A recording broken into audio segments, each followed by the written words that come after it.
I think the danger to the Bitcoin community, and this will probably happen sooner rather than later, is that you'll get clamped down on hard. And that strikes me as highly probable. I think the way that's likely to happen is that the governments will try to implement their own digital currencies and then do everything they can to squash out competitors. And you think fiat currency is bad, you wait till it's fiat currency with a digital spin, and wait until people can track all of your purchases and decide using some scheme of fiat when you're acting unethically with regards to your choice of, let's say, consumer item. Right. Do you really need that automobile? That'll be the next question, coming out down the pipes in the next 10 years. What makes you think you should have an automobile when the whole planet is at stake? Right. It's like, who made you final arbiter of value? Right. Yeah. And to fight that tyranny, we need faith in an ideal. And I guess that's what Bitcoin represents to us. Yeah, well, hopefully that's the other thing that's kind of admirable about the Bitcoin community. Delusional though it may be, let's say, at least you're bloody well put your money where your mouth is. Well, that's something, isn't it? It's not just as you said, it's not just cheap talk. Right. You're willing to stake your future and maybe the future of your family on this, and so, it looks like you're really in the game, and if you're really in the game, well, then maybe that does facilitate a certain kind of ethical transformations, highly probable, just to start to think in that long-term way and to start to think about questions of ultimate value. It's like, how could that not have a transformative effect? It certainly does on people, and so wouldn't it be lovely if this all worked out? What does it say on the dollar bill? Isn't it in God we trust? Yeah, but the actuality is in Fed we trust. Yeah, well, so it's corrupted, and you Bitcoin purists might be right about your presuppositions. I don't see any obvious manner in which the presuppositions of the Bitcoin community violate fundamental psychological principles. Quite the contrary, but like I said, I'm not an economist, that's for sure, and there's lots of things I don't know, so I'd hesitate to give it my unwarranted stamp of approval, for whatever that's worth, and very little.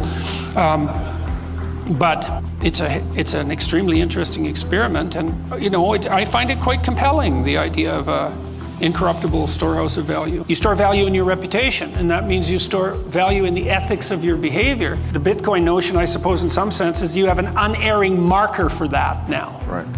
So, well, I would. Hey, that'd be something. If I could add here, perhaps too, that we would also seek to store our economic value in the money with the best reputation. Right. That's what the U.S. dollar is currently. What gold is historically. Yeah, and those are promises. Yes. Like fundamentally, you could ask, well, what is money? Money is a promise. Yes, right. So it's based on trust. Contract with the future. Absolutely. Yeah, and with strangers, right? With people you don't know, which is really quite remarkable. Right. And so it's all dependent on interpersonal trust, and well, that's dependent on all sorts of fundamental things. Right.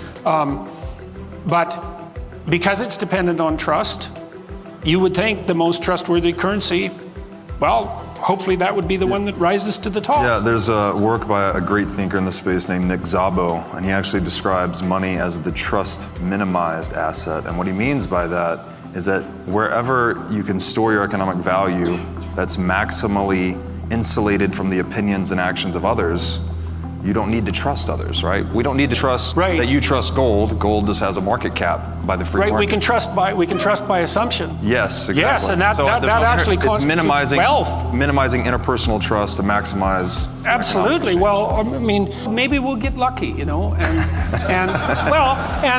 what'll happen is that Bitcoin will roll itself out incrementally, within the confines of the free market system as it currently exists, and we'll be able to test these prognostications one by one without any revolutionary catastrophes, and we'll be able to find out. I don't know, for example, have you been keeping an eye on what's happening in El Salvador? How's that experiment working? Because I don't know. So what's happening in El Salvador?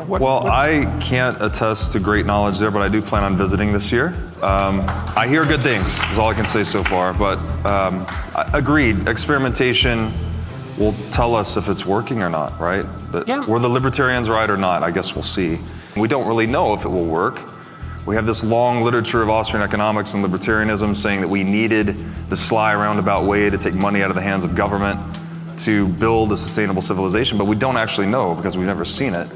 We've been looking for the most certain asset to store economic value in. That's effectively what gold was. It had the most predictable supply across time, couldn't be destroyed very easily, so it was fairly indestructible, et cetera, et cetera.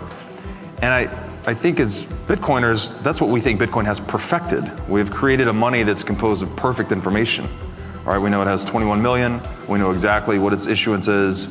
There's nothing hidden in Bitcoin, and that is its value. It's just absolute transparency with no deception, no falsehood. Well, we've certainly been searching forever for an incorruptible storehouse of value. Yes. That's definitely the case. And that is associated, at least in part, with our realization for the necessity of work, because work doesn't work without a storehouse of value. Right. And you know, interestingly enough, a lot of where you store value is in your reputation.